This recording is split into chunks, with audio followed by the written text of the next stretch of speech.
It's On the Rise with Benny, and today I am joined by a rising artist and kind of just an all-around rock star, to be honest with you, Austin Snell. He has over 80 million career streams.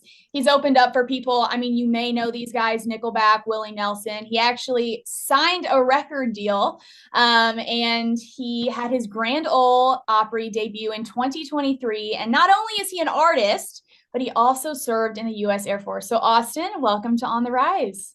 What's up? Big year. So, Austin, just to kind of start off, your journey has been pretty different than a lot of Nashville artists. Can you tell us a little bit about that, about yourself, what your journey's looked like, and how you got started in music? Yeah, it's a long one. I always tell people that I think I've always been drawn to music. I just didn't know I was. I mean, from like a super early age, like in school, I was telling somebody about this the other day, and I was like, I always like was that kid in school that like had this little like favorite part in a song or like a guitar riff that was super cool or a lyric like it was just like one line and like I would freak out over these like little small details in songs.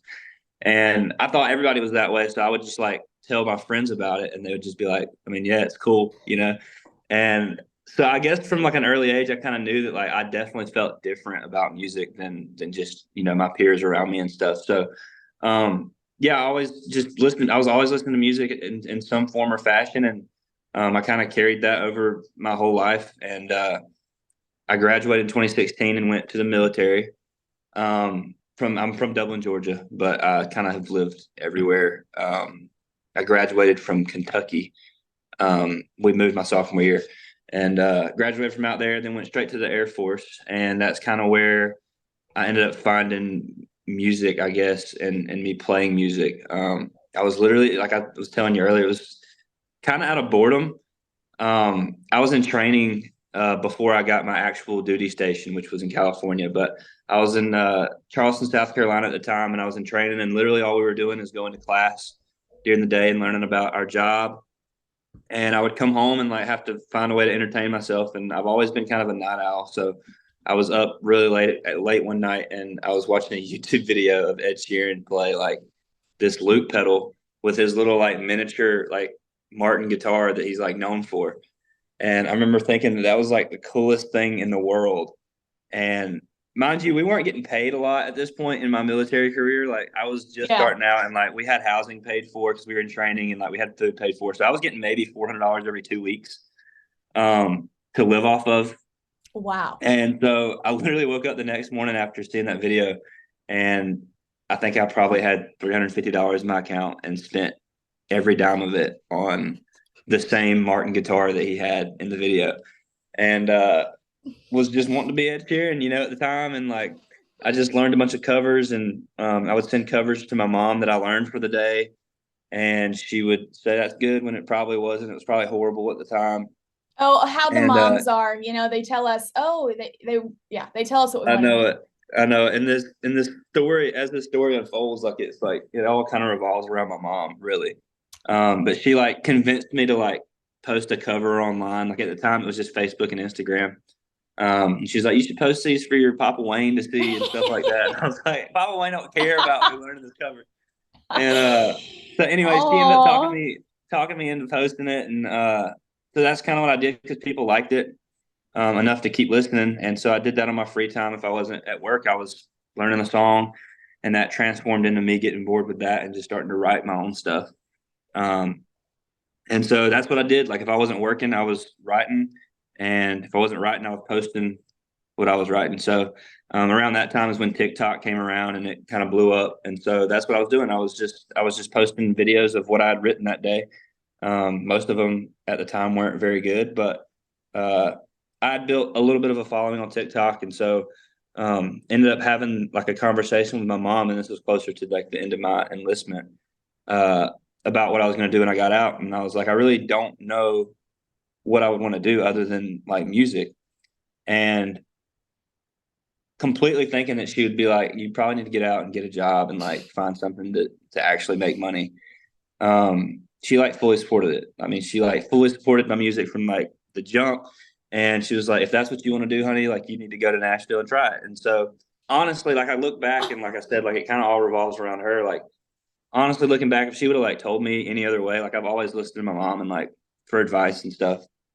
And so if she would have like steered me a different direction or not supported that or not wanted me to, go out on a limb, which that's exactly what it is. Anybody jumping into music knows that, it's definitely a risk. I probably wouldn't have done it. And so I Wow. got out of the Air Force in 2020, kind Oh, of so during you COVID. were right. You started on TikTok when everyone kind of when there was that big TikTok pop off with like Yeah, all those yeah. artists. And really, like right before it, like I was kind of just, I saw it like, I saw other people doing like the music thing on TikTok and it hadn't really popped off really. But I was on it kind of early. And so I had built kind of like a following on there through that. But yeah, I got out in 2020, which was like kind of on the back end of like the whole COVID thing. Um, and so got out and moved back to Georgia, which was where my family moved back to while I was in the Air Force. Moved back there for a year and moved to Nashville in 2022. But I'd actually, so this is a crazy, crazy story, and it still is like so baffling to me the way that worked out. But so I signed a lease with two random guys to move to Nashville. It was literally off of like an app that like for roommates. It was like Tinder for roommates. Oh, wow. And so I like swiped on these roommates, and I was like, these are two random guys. And so I signed a lease with them, which was probably not very smart. But signed a lease and was supposed to move. And then I was heavily into the gym at the time. Like I was working out a lot. And the crazy part is I thought that I'd slipped a disc in my back from doing deadlifts in the gym. And I just signed this lease. And so I went and got checked out, and they found a tumor in my back, like in my spinal column, like under my spine. And so, like I said, I just signed this lease Oh, with these two random wow. guys and was bound to this lease. And now I had to have surgery and like a bunch of like, you know, research done on like what they found in my back and stuff to make sure it wasn't like cancerous or whatever. But ended up having the surgery and like had to call these guys and be like, hey, like I'll pay what I can, but like obviously I'm not working right now. And like I can do what I can, but I'm not gonna be able to pay rent. And they were Yeah. like, could have completely like not knowing me, like we had never really met. They could have just been like, no, dude, like Oh, wow. figure it out. But they were like, no, we'll cover your side of the rent until you can make it. And literally had this back surgery in February of 22 and got healed up and moved to Nashville um, in May, which is the craziest thing. And to add to, sorry, this is a long story. I apologize, No, but no, I think this is really it shows people my main thing, I don't want to hear the same thing over. This yeah, is unique to you and this is what people want to hear. right, So keep going. right. So it was like everything was telling me not to like do it. It was like something was telling me not to move, like to move and try this and everything. And like even the day that we packed up and left, like I had like a 2011 Silverado that I bought from California and drove all the way to Georgia. And so it was ragged out and like was on its last leg. And me and my mom struck off with a U-Haul trailer behind it to go to Nashville and move. And on the way there, my transmission went completely out and had to have it repaired on the road. Um, Everything was that day that we telling you moved. And not so to. like I literally like we were driving there and I told my mom like 'cause she was sitting right next to me. I was like, it's like something's telling me not to move up here. And like something like doesn't feel right about this. And like again, like she convinced me to like just try it and like let's power through it and get up here and like let's just get here first and foremost and just figure out the rest afterwards. And we did. And yeah, we ended up getting here in May and um ended up signing my publishing deal in October, I believe, of the same year, and then signed my record deal at the beginning of last year. And So that's fast. How does one prepare for such a sharp change of events in their life like that? yeah, I've had to learn a lot for sure over the last year. It's been, and I prefer to learn that way anyway. Like I prefer to have to just figure things out. But yeah, I remember we wrote "Excuse the Mess," which is the first song that I put out and released with a couple of buddies of mine that I met when I moved here. Uh, and we thought it was cool, but I posted it like every other song on TikTok and just to see. And the story's out there now, so I tell it. But uh, Bailey Zimmerman, after that video popped off, wanted to cut that song and put it on his record that he just the Religiously album. And He wanted to me cut is that like, and you yeah, he wanted to record it and put it out. And obviously me as like a new, person in Nashville, to get that call, That's you're a hard obviously one to, like, you're like, crap. yeah. And so I mean, I talked to other people about it and they're like, dude, just take the cut, as a songwriter and like marry yourself to that and like get cemented as a songwriter. And then you can make the switch whenever you're ready. And like, again, like I called my mom and told her about this She's and I like, was like, don't I do know, it. I know it's so crazy. And like, Oh, I this told her, I was like, mama. I know it. And I told her, I was like, I could get this like cut as a songwriter and it could be huge and like I could make a lot of money. And I was like, or like, I know I want to be an artist at some point and like this song feels special to me. I could just put it out and see what happens. But obviously there's a huge risk involved in that, because you don't know. Like there's a for sure and then there's a route like that you have no clue what the outcome is. And she's like, just follow your gut, whatever you feel like you want to do. And like if you like the song and you want to do it for yourself, then do it. And so I ended up recording it. And it led to my publishing deal and my record deal and led to the year that we had Oh last my year. And gosh, Austin, what? This just keeps getting better. So, I you know, guys, for everyone who doesn't really know kind of Austin's style, he has this very like grunge rock, but it's country. It has depth, but it has this like darkness. I don't know how else to describe yeah. it, kind of this darkness and shadow on it. Where did you get this edge from? Like, what is that? Just how did you come into this sound? Yeah. Well, first and foremost, like I said, I grew up, listening to a lot of music, and my dad was a huge like grunge rock fan. Um, he listened to a lot of like the old rock, like I mean, he listened to classic rock too, but um, I guess grunge rock could be considered Yeah, classic rock at this point, right? yeah. But he was a huge like Three Doors Down fan and Nickelback, and he loved like Nirvana and that kind of stuff. And so that's like the music I grew up on, and that's like kind of the first, you know, sounds that I heard as a kid and like what I was listening to. So, I mean, when it came time for me to, and my mom was a huge country fan, so like I was raised on both of them. And so when it came time for me to do my own thing, and like I'd said to myself when I moved here, is like I wouldn't, I wasn't going to release anything as an artist until I knew that I had my sound. Just because I feel like a lot of people in Nashville, they just chase Yes. what the sound is, at the The time. more, for example, the Morgan Wallen, it's like you have 50 guys trying to match this exact sound. Yeah, It's already done.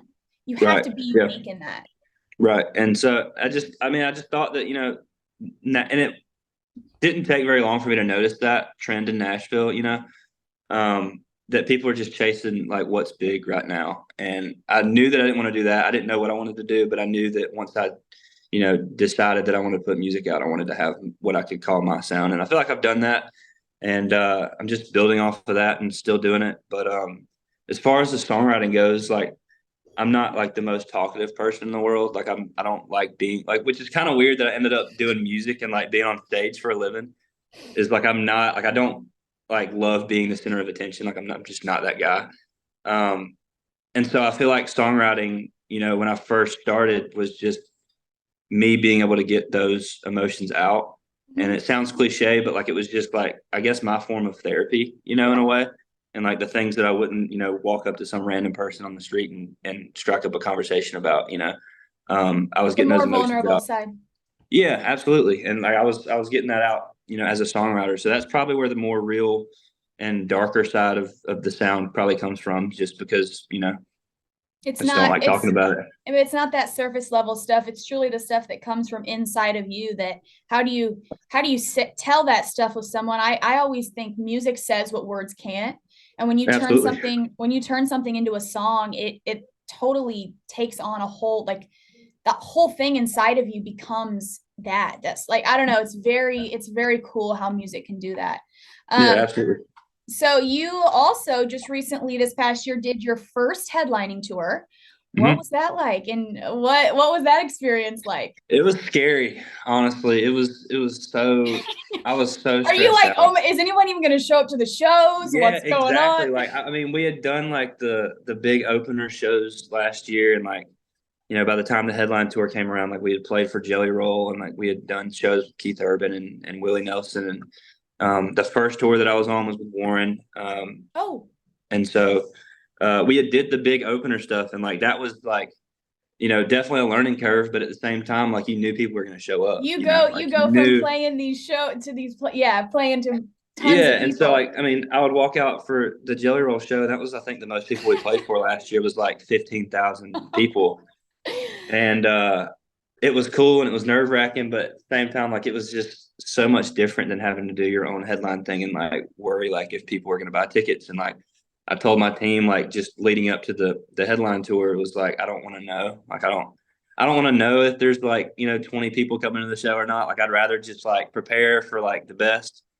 And we did, and that's what we did. And so we ended up doing the headline tour, and like I think we sold out like 4 shows. Oh wow. Um, and yeah, it was insane. It was cool, and it was cool for different reasons. It was cool that like I got to play a show for people that came to see like what we were gonna do. Yeah, they And were there for you. whereas before, like you're the only person between these people and who they actually bought tickets to come see, and it's like Yep. this weird little vibe of like I don't know if these people like mess with what we're doing or like if they Are they even even know anything. listening? Yeah, and so yeah, it was definitely cool. It was super cool to see that and to see these people that have related, and just to hear people's stories like after, like I go out to the merch table like after every show and meet anybody that stands in line to meet me, and just to hear these people's stories and like to actually like know that people are listening to the words and like actually relate to it and um can feel something from what I'm doing. So yeah, it was just all around crazy. Yeah, so But guys, for everybody listening, so this tour, it was the Muddy Water Rockstar tour, which came, he had released his EP.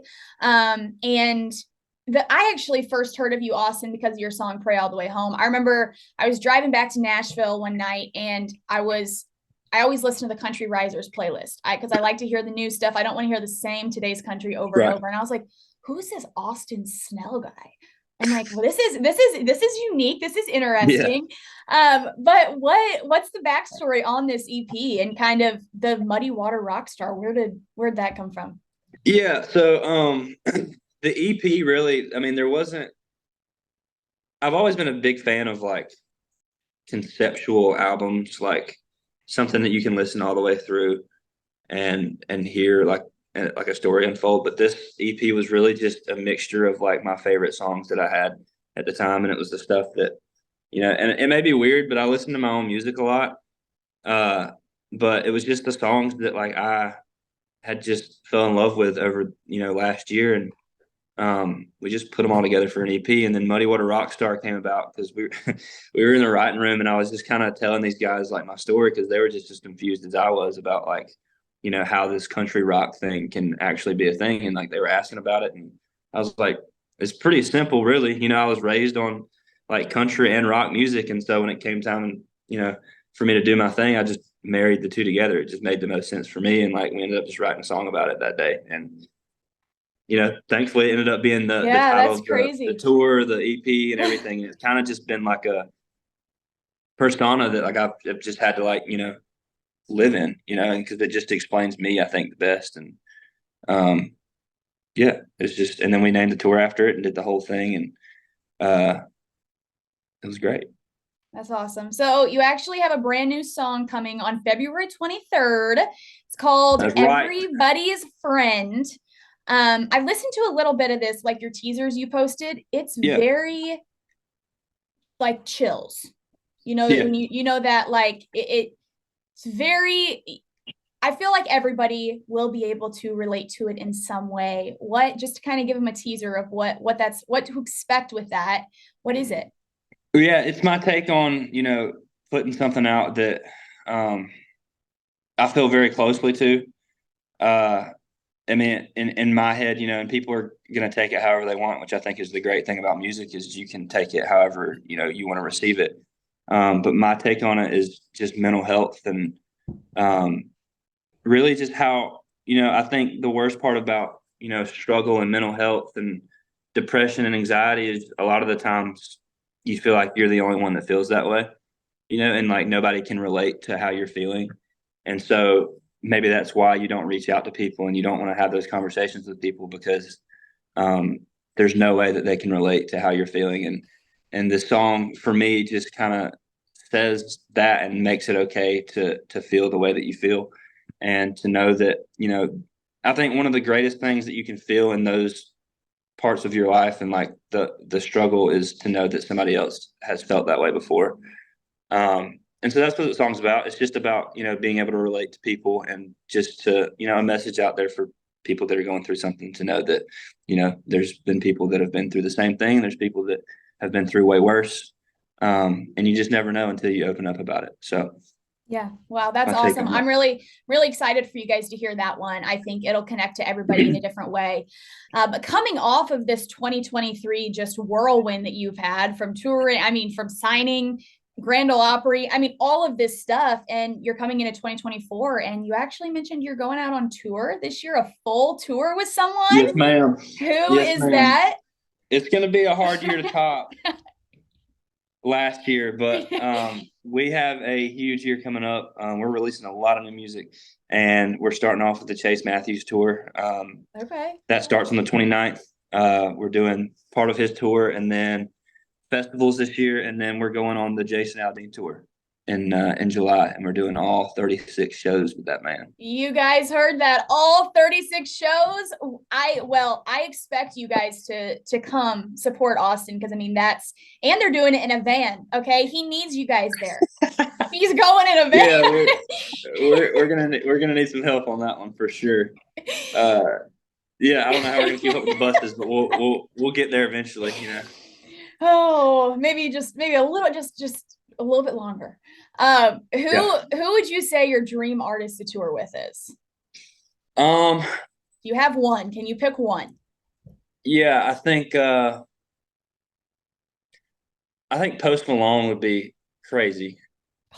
And I don't want to do it on a country tour. Like, I know that he's coming to Yeah, the country side of things, and like he's like, making a country album and releasing these country that songs. rock But star kind of side.